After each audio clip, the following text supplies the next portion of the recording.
Pero bueno, vamos a disfrutar de la palabra, una palabra que va primeramente a mí, ¿no?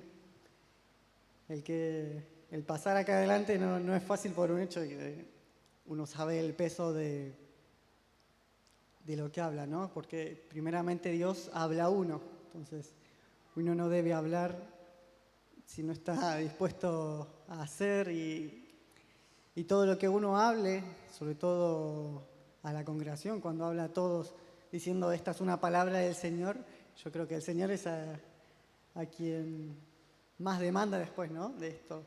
Por eso vengo acá con mucho temor del Señor, pero para dar esta palabra.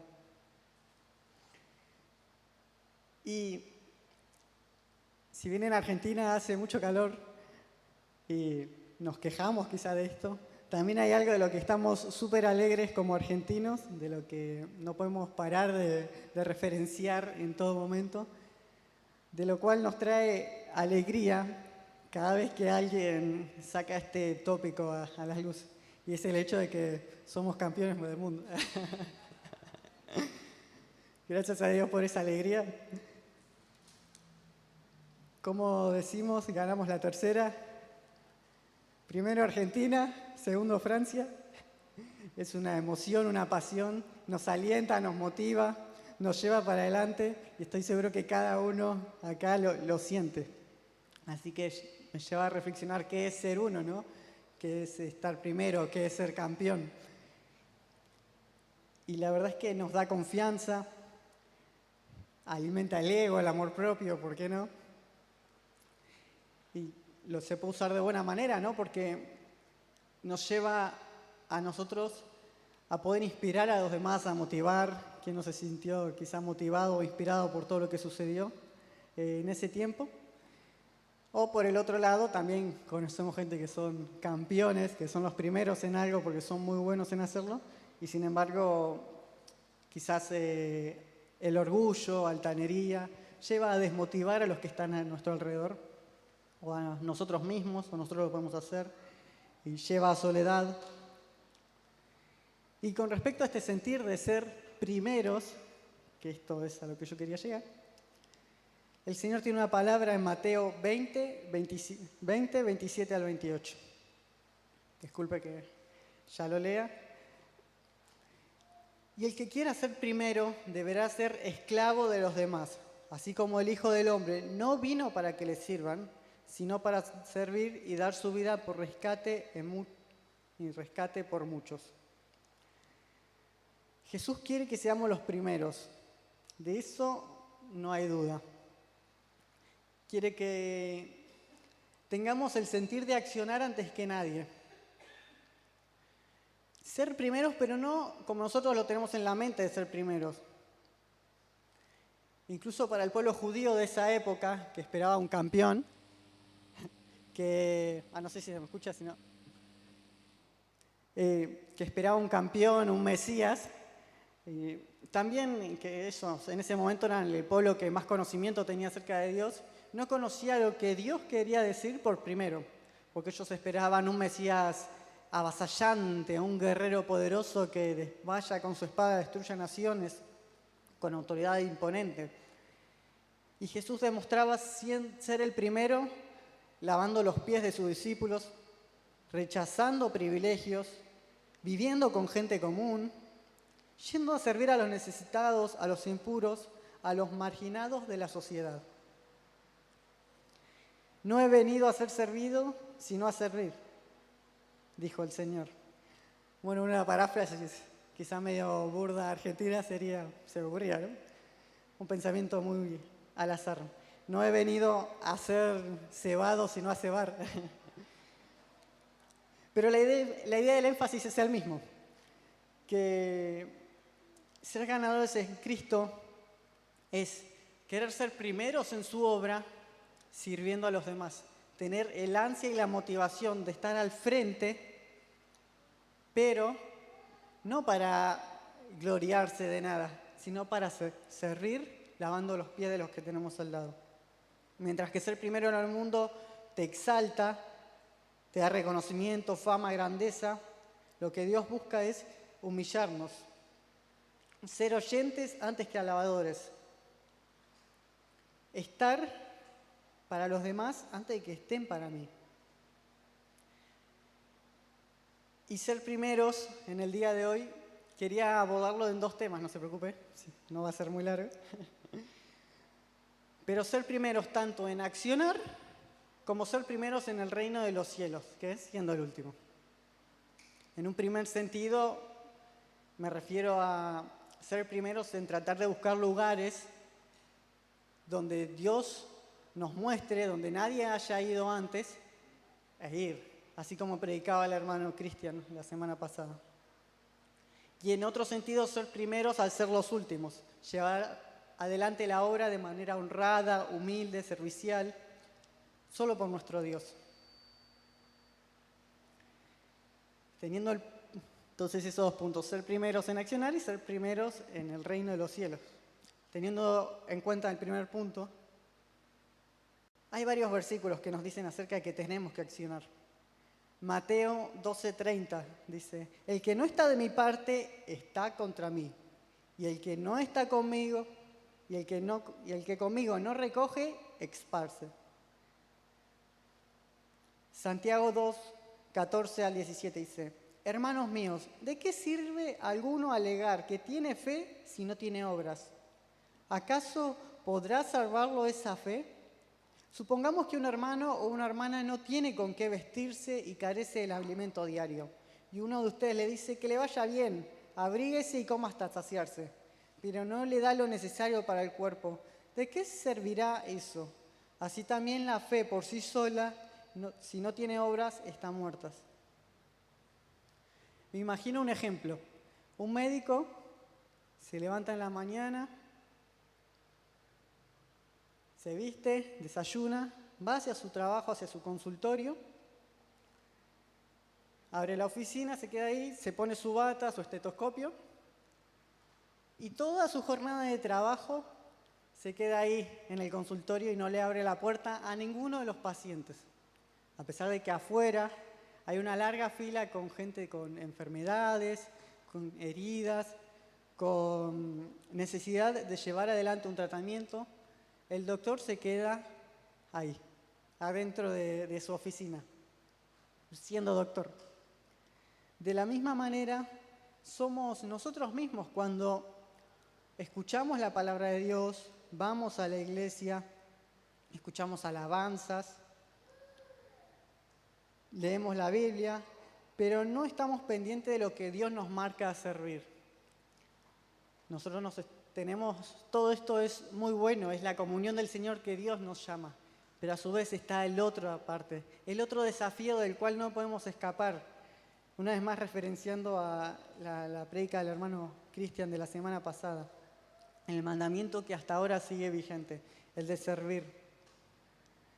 Ser los primeros en hablar del Evangelio a quien no lo conoce.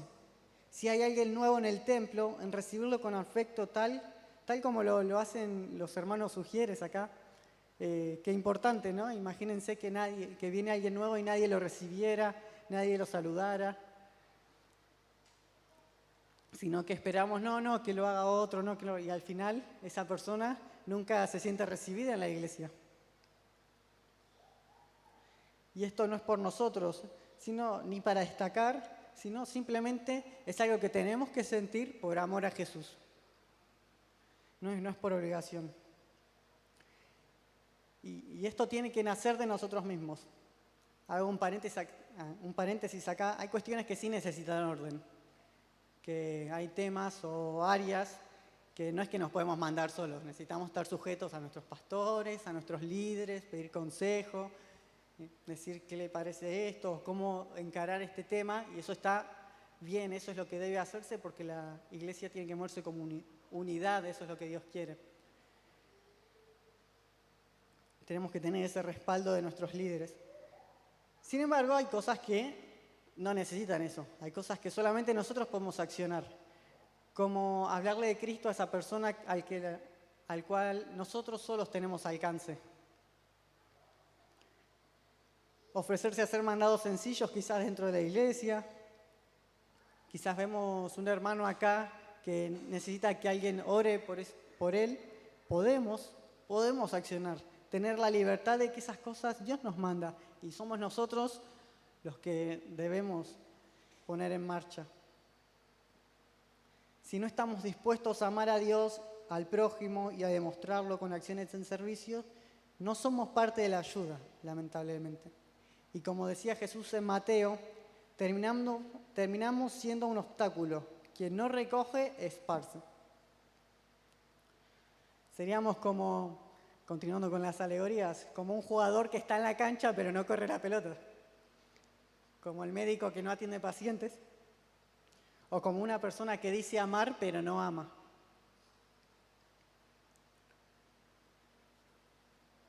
Y antes de continuar quiero hacer un paréntesis. La palabra de Dios está para exhortarnos, para enseñarnos, para cambiar nuestra forma de ser, para parecernos más a Cristo. La palabra me encanta cuando dice, hijitos míos, no pequéis, pero si alguno ha pecado, abogado tiene para con el Padre. Esto no es para andar acusando a nadie, esto no es para andar mirando al que tenemos al lado, sino uno con humildad poder aceptar esta palabra y verse en el espejo de la palabra de Dios. Porque muchas veces hacemos lo contrario, notamos que la palabra como que es muy dura, muy chocante, y decimos, bueno, entonces no soy apto para el reino de los cielos, mejor me corro. O si no, todo lo contrario, el enemigo, o nosotros mismos, hacemos para decir, bueno, vio hermano, usted tiene que cambiar esto.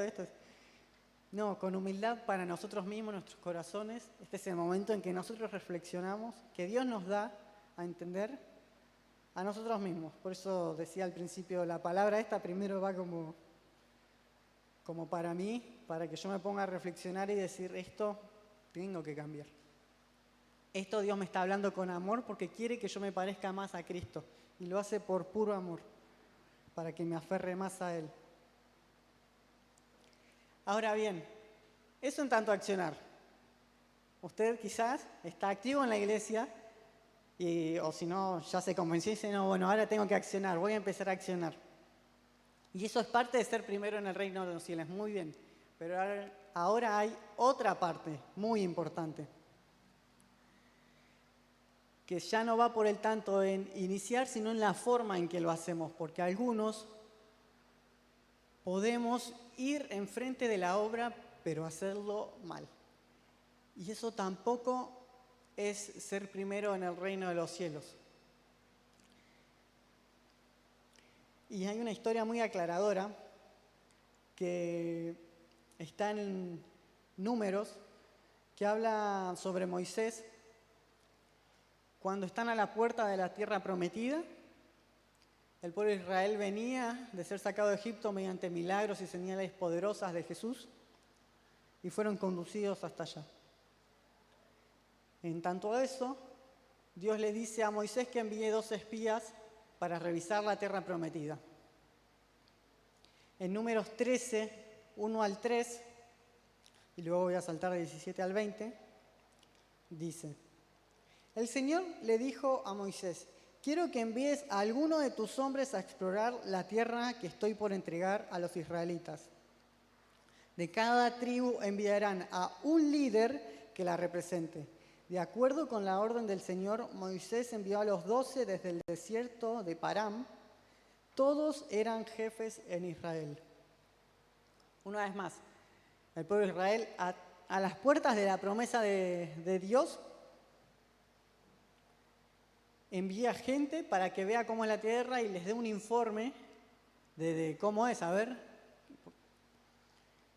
Y entre ellos habían 2 que luego son importantes, que son Josué y Caleb, que fueron 2 personajes importantes para la historia de Israel y para, obviamente, las nuestras, hasta nuestros días, que Dios utilizó grandemente. Continúa la historia en Números 13, 25 al 33, bueno, luego del 14:1. Voy a leer. Al cabo de 40 días, los 12 hombres regresaron de explorar aquella tierra. Volvieron a Cades, en el desierto de Param, que era donde estaban Moisés, Aarón y toda la comunidad israelita. Y les presentaron a todos ellos un informe y les mostraron los frutos de esa tierra. Este fue el informe. Fuimos al país al que nos enviaste, y por cierto que allí abunda leche y miel. Aquí pueden ver sus frutos.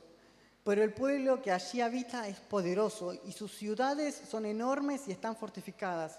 Hasta vimos anaquitas allí. Los amalecitas habitan en Negev, así se pronuncia. Los hititas, jebuseos y amorreos viven en la montaña y los cananeos ocupan la zona costera y la ribera del río Jordán.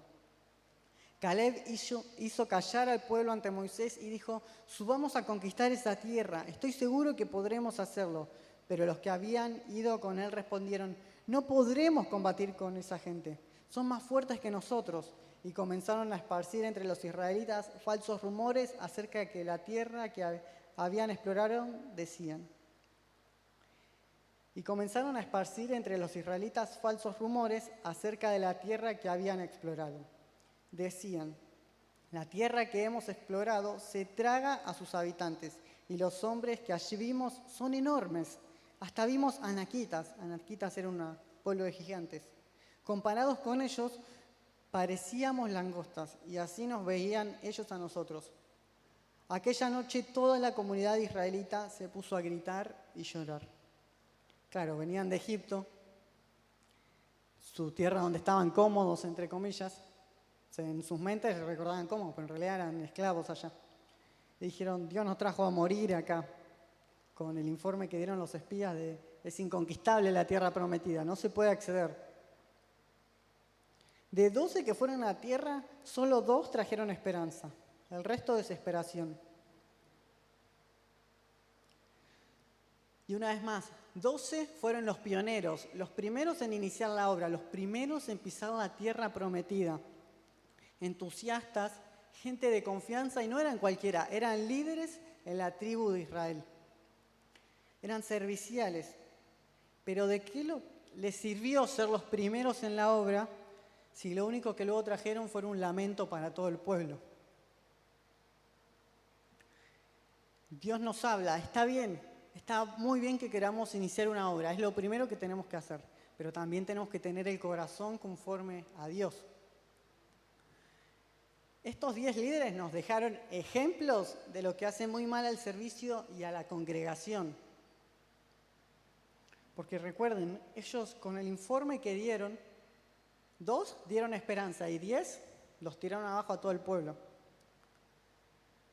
Mostraron qué es lo que hace mal al servicio: la cobardía, el pesimismo, las mentiras, el chisme y falta de entendimiento a la voluntad de Dios. Y ellos eran los que lideraban al pueblo de Israel, eran líderes en sus tribus. La cobardía es echarse atrás frente a dificultades, abandonar en medio del camino porque las cosas no se ven bien. El pesimismo, desaliento, quitar la motivación de los que nos rodean. Tremendo, dijeron mentiras, crearon confusión entre las personas. Algo que también es muy poderoso para destruir: el chisme, que crea contienda entre los unos y los otros. Y falta de entendimiento de la voluntad de Dios, porque si bien ellos vieron que esa era la tierra prometida, parece que no lo creyeron, parece que no les importó o no entendieron que esa era la voluntad de Dios, que vayan y conquisten a esas naciones poderosas. Por eso también nos tenemos que ver a nosotros mismos. Bueno, quizás digan: bueno, yo no soy ni un cobarde, ni un mentiroso, ni un chismoso. Está bien. El punto es ver las pequeñas acciones que nosotros quizás estemos aportando, con las cuales estemos haciendo mal al servicio del Señor. Que muchas veces podemos tener estas cosas, decir: no, predicar, no, la gente ahora ya no quiere escuchar, ¿qué vamos a ir a perder nuestro tiempo? No, mucho trabajo, ir hasta allá, hablarle a tal. Eso hace mucho mal a la congregación.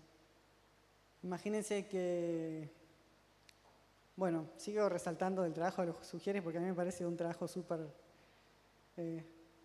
primordial en la obra del Señor.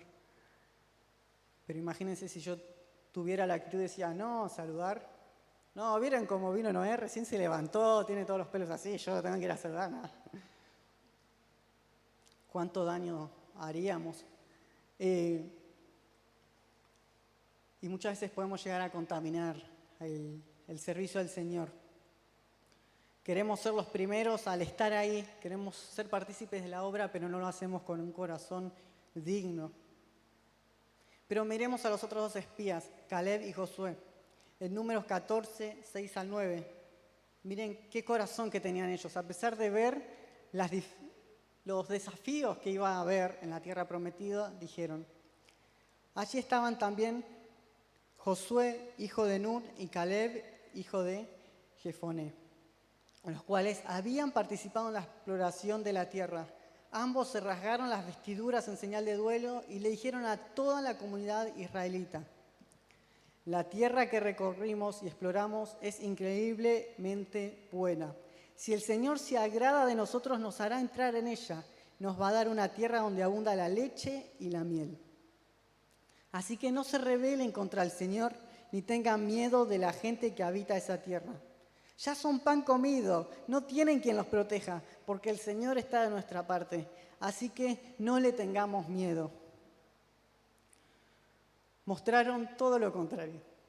12 fueron los que iniciaron la obra, pero solo 2 mostraron lo que verdaderamente se necesita. Dieron esperanza, fe en las cosas de Dios, alentaron al pueblo, incitaron a la comunión porque dijeron: no se rebelen ni contra el Señor ni contra el pueblo. Y ellos sabían dónde estaban parados y con quién estaban. Estaban con Dios. Y estos eran los últimos. Uno dice: no, pero estaban al frente. No, eran los últimos. Porque ellos eran soporte del pueblo de Dios. Y para hacer soporte tenés que estar abajo, tenés que alentar. Y no es fácil porque imagínense que todo el pueblo decía cosas muy malas, cosas que te tiraban abajo. Y levantar al pueblo es una tarea muy ardua para los hombros de cualquiera. Y sin embargo, ellos se atrevieron, fueron los últimos, para que los demás puedan ser los primeros y ver la tierra prometida. Qué distinto es cuando nos rodeamos de gente como Caleb o Josué. Literalmente puede determinar nuestro rumbo, nos puede hacer abandonar cosas o emprender cosas. Abandonar si estamos con gente como los otros 10, que nos tiran para abajo. De la misma forma nos podemos ver a nosotros mismos. ¿Qué es lo que provocamos en los que nos rodean? ¿Incentivamos o desmotivamos? ¿Fomentamos la comunión o la rebeldía? Y no solo en la iglesia. Tomo ejemplo el trabajo. Voy adelante con los objetivos que me pusieron, trato de crear un buen ambiente laboral, ayudo, trato de enseñar lo que sé y de aprender, ser humilde. En los estudios, yo la verdad no me quiero sentar con gente que no quiere estudiar, o con el que me dice: no, esto es re difícil, no vamos a probar, bueno, vamos a recuperatorio. La verdad que no. La verdad que quiero sentarme al lado del que se pone a estudiar, de quien hace los ejercicios. Esto para los chicos o los adultos que estudian, los grandes. Así también nosotros deberíamos ser así. Fomentar, alentar. Estos son los últimos, que son los primeros en el reino de los cielos. Y acá, cachetazo para mí en la familia. Colaboro a limpiar, a calcular gastos, cocinar, a hacer las compras. Es importantísimo a que el resto de mi familia tenga una comunión con Dios. Incentivo la oración, la búsqueda, o soy piedra de tropiezo. Porque si tampoco lo hago, esparzo, como dijo el Señor. Y trabajo, estudio, familia, o quizás se relacionen con cosas más del mundo, ¿no? Pero Jesús dijo en su palabra, lástima que no lo anote acá, que nos valgamos de las cosas terrenales para ganar a los que están afuera. Quien no puede cuidar que no son importantes, ¿cómo se le dará las importantes? El que es fiel en lo poco, también en lo mucho, haciendo referencia a que estas cosas terrenales que acabo de nombrar son lo poco, porque comparado con el reino de los cielos son lo poco. Pero si no podemos cuidar estas cosas terrenales, Dios no nos va a confiar las cosas más espirituales todavía. Si no podemos cuidar, ser honrados, me refiero, en trabajo, estudio, familia, Dios tampoco nos va a confiar su servicio, que es todavía más importante que todas esas cosas. Ser el primero en el reino de los cielos no es fácil para nada. Pero es el desafío que el Señor nos dejó. Salmo 126, 5 al 6. El que con lágrimas siembra, con regocijo cosecha. El que llorando esparce la semilla, cantando recoge sus gavillas. Es complicado iniciar una obra que no está iniciado. Ir no por el camino pavimentado, sino por el camino de tierra. Allá donde nadie aró, comenzar a arar. Eso es lo complicado, pero es ahí donde el Señor nos quiere llevar. A hacer lo que no fue hecho todavía. A llevar esperanza. A lavar los pies de nuestros hermanos. Y es complicado porque ahí es cuando nos enfrentamos, chocamos contra esa pared directamente. Donde hay afuera vacío, ansiedad, depresión, pesimismo, cosas que incluso a veces se filtran dentro de la iglesia. Allí llevar esperanza. Porque el fruto de servir es la bendición de estar con Jesús, nada más que eso. Lo hacemos por amor a Jesús. Y necesitamos hacerlo. Proverbios 14, 23 habla también sobre el accionar de empezar a hacer.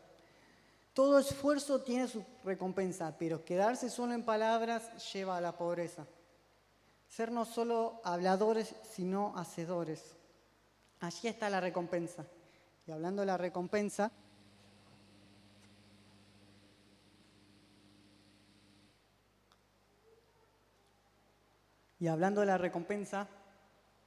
en Lucas 14, 12 al 14 dice: también dijo Jesús al que lo había invitado: cuando des una comida o una cena, no invites a tus amigos, ni a tus hermanos, ni a tus parientes, ni a tus vecinos ricos, no sea que ellos a su vez te inviten y así seas recompensado. Más bien, cuando des un banquete, invita a los pobres, a los inválidos, a los cojos y a los ciegos. Entonces serás dichoso, pues aunque ellos no tienen con qué recompensarte, serás recompensado en la resurrección de los justos. Servir a Cristo es darlo todo por amor. Dejarnos a nosotros mismos de lado, sabiendo que la recompensa no está en este mundo, sino es la espiritual que nos enriquece de verdad, la que no puede marchitarse.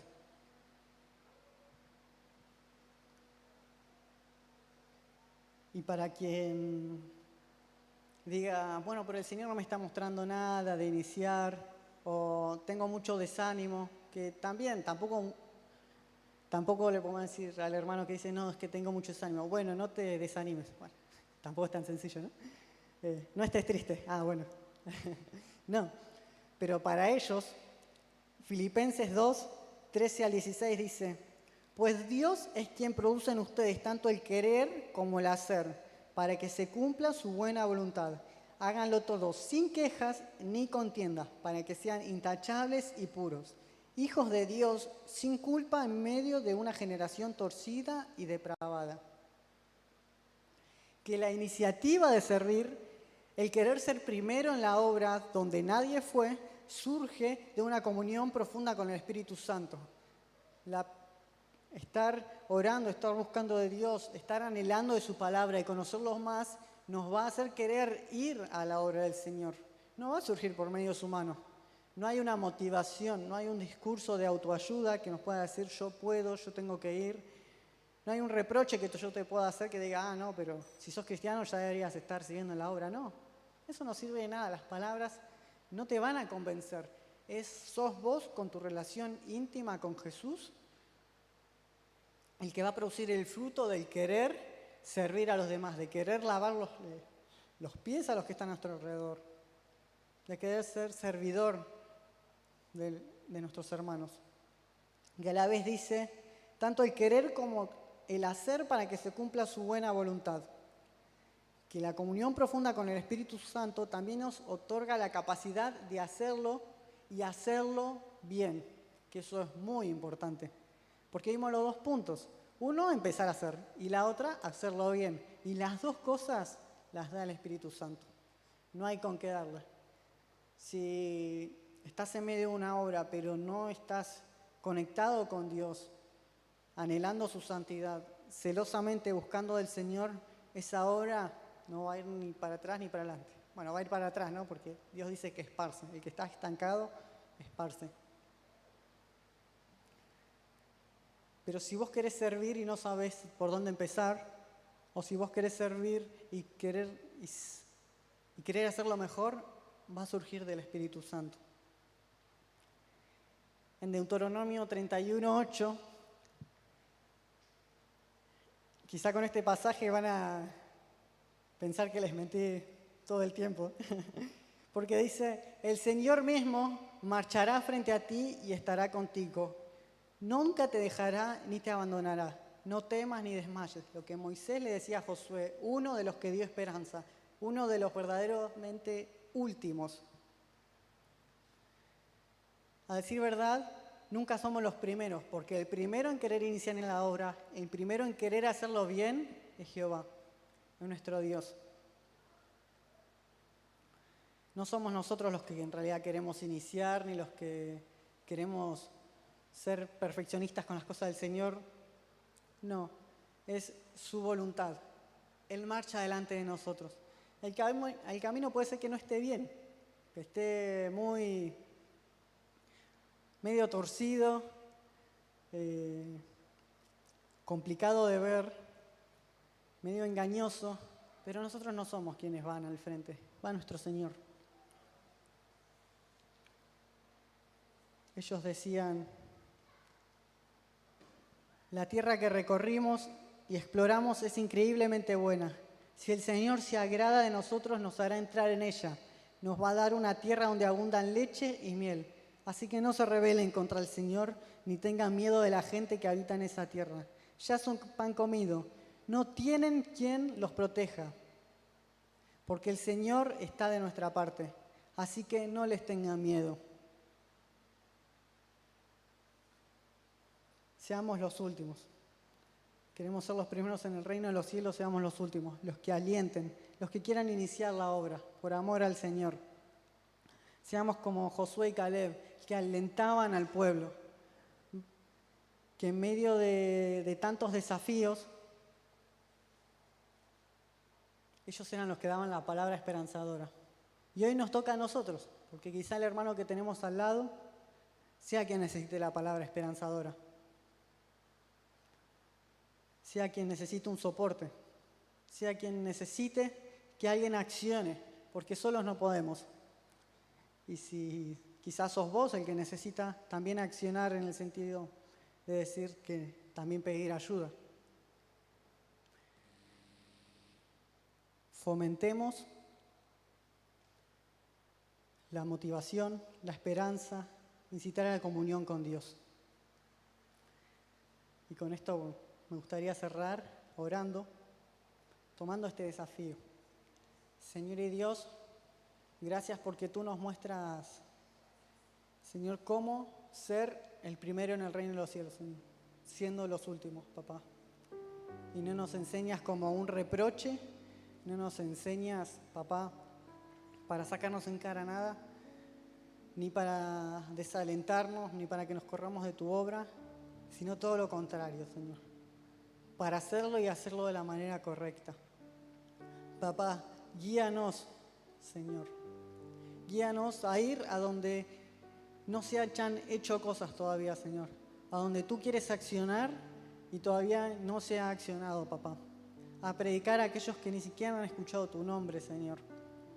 A orar por aquellos a quienes nunca les han orado, papá. Señor, ayúdanos a ser humildes, papá, a tener fe, a dar esperanza, Ayúdanos a que el fruto del Espíritu crezca en nuestro interior. Te perdonamos, te pedimos perdón, Señor, por muchas veces haber hecho las cosas mal, Señor. No haber llevado adelante tu palabra como tú mandas. O no haber hecho siquiera, papá. Te pedimos perdón. Y tomamos este desafío. Doy gracias por la vida de cada uno de mis hermanos, Señor, que domingo a domingo vienen, se congregan, no por quienes vienen, Señor, sino por amor a ti, Señor. Doy gracias porque conocen tu obra, Señor, y saben lo importante que es estar en comunión. Doy gracias, Señor, por los que han de ser añadidos, papá, que llevando adelante tu obra, Señor, son muchos. Te damos gracias, Señor, en este día, por todas las bendiciones y cosas buenas que tú nos das. Una vez más, Señor, en la semana que quede grabado en nuestro corazón para siempre, ser los últimos, Señor. El primero en el reino de los cielos, el último, papá. Tu nombre